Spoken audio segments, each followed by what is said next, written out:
Guys guys guys ঠান্ডা guys ঠান্ডায় video সময় খোলার ইচ্ছা করছে না গাইস। তো ভিডিও দেখা যাক গাইস, খুবই ঠান্ডা। এলাবা আমার এতি সাদা সাদা এত কুয়াশা পড়া হে মনটা কয় কাশ্মীর আয়াহু আসলে এরকমই মনে হয়, এত ঠান্ডা মানে 8-10 ডিগ্রি মনে হচ্ছে, এরকম 12-10 এত ঠান্ডায় হাওয়া ঢুকলে ক্যাথার থেকে বাড়ি হওয়া ইচ্ছা করে না।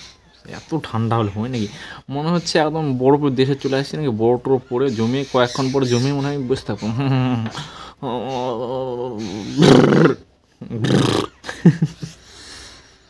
সমর্থ গাইস, বিগ বসকে দেখো একটু, এরকম আমার ট্যালেন্ট ওটা সমর্থ। বিগ বস 16-17 সমর্থকে কে জানো একটু বলবে কমেন্টে। ওর ট্যালেন্ট হচ্ছে ঘোরানো না এরকম।